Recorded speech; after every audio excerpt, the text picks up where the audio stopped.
Taking advantage of the most advanced data processing techniques, we present a virtual transcanalicular and endonasal diode laser-assisted dacryocysto-rhinostomy in order to provide a spatial view of the basic principles of this procedure on the excretory duct of the lacrimal gland.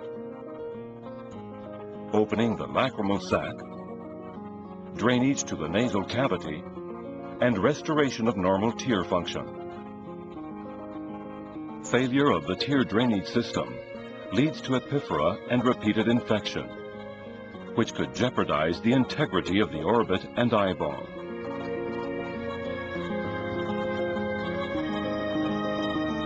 With the use of endoscopy and the diode laser, we modified the original surgical technique to obtain a minimally invasive procedure for the lacrimal excretory system. This is done on an outpatient basis with topical and local anesthesia. The local anesthesia, a mixture of 1.5 milliliters of mepivacaine 2% and 1.5 milliliters of bupivacaine 0.75%, is infiltrated in the nasociliary area, blocking the infraorbital and infratrochleal nerve with 1 milliliter of anesthesia in each area. For the topical anesthesia, a cotton swab is impregnated with a mixture of tetracaine 1% and epinephrine 1/100,000 and placed in the nasal fossa about 15 minutes before surgery.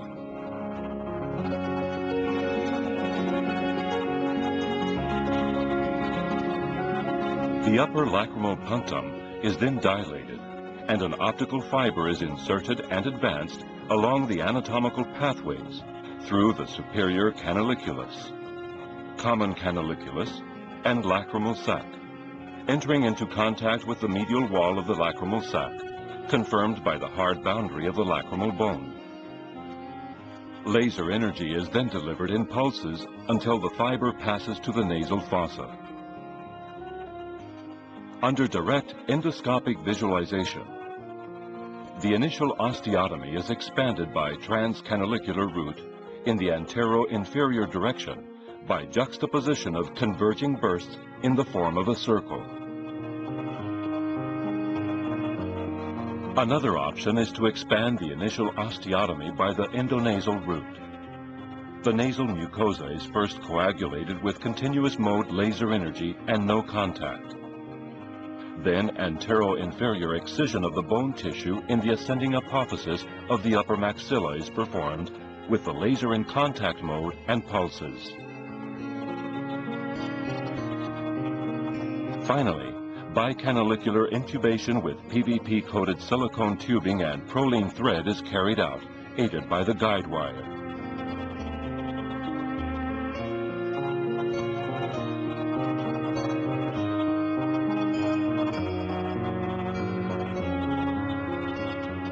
The mean surgery time is 10 minutes.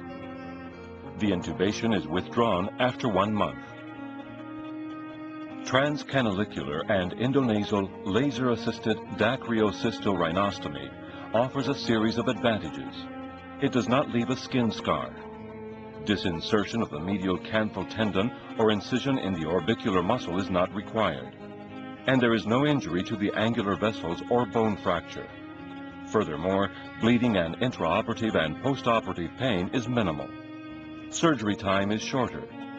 General anesthesia and hospitalization are not needed. Postoperative morbidity is low, and resumption of daily activities is rapid.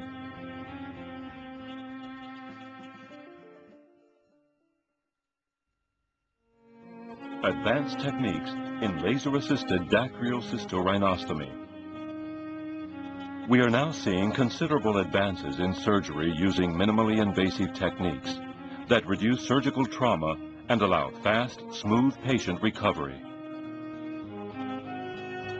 Because of the reduction in operating time afforded by the laser, dacryocysto-rhinostomy can be performed with topical anesthetics applied to the eye surface, excretory lacrimal duct, and nasal cavity. Local regional injections are not needed, and this contributes greatly to alleviating the patient's anxiety and reducing intraoperative risk and postoperative sequelae.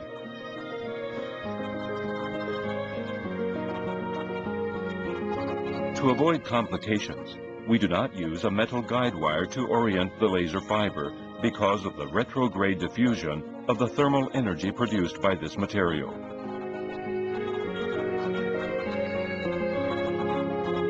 This overheating would cause secondary burns in the canaliculi, lacrimal puncti, and eyelids.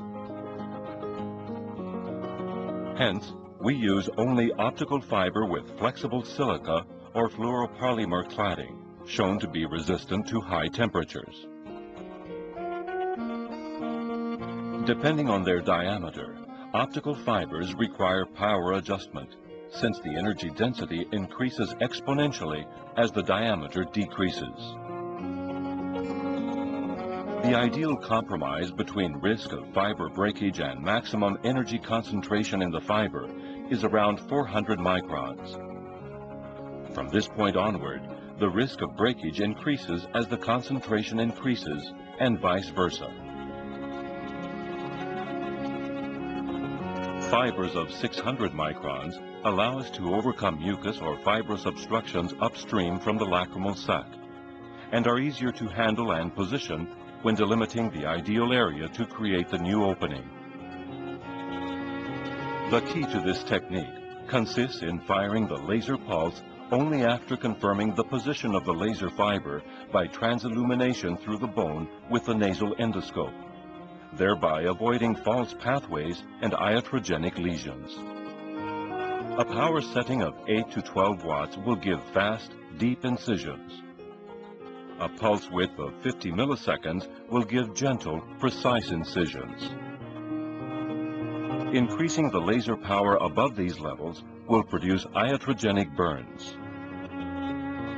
For a faster effect on tissue at the initial contact, it may be useful to establish a microcarbon plane on the tip of the optical fiber by first firing the laser on the test material. Another complication we describe is lateral displacement of intubation. This can be easily resolved with the endoscope, and is relatively unimportant if the tubing is withdrawn early and periodical washing is performed. We suggest early withdrawal of intubation at 3 weeks to prevent granulomas and duct laceration, and to obtain the best possible outcome. The success of this technique is between 63% and 90% according to various authors. The most frequent causes of failure in dacryocystorynostomy are scarring of the soft tissues surrounding the surgical fistula, synechia of the nasal mucosa, inappropriate size, particularly if the initial opening is less than 5 millimeters, and inadequate location of the osteotomy, which ideally should be at the level of the common canaliculus. The result of these factors is closure of the osteotomy.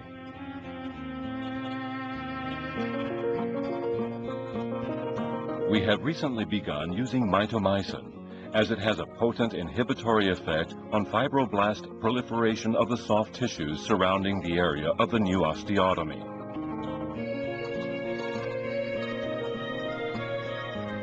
Apart from these innovations, our line of research is currently looking at obtaining tissues that allow maximum absorption of the light energy delivered by the diode laser, thereby enhancing its action to allow shorter exposure times.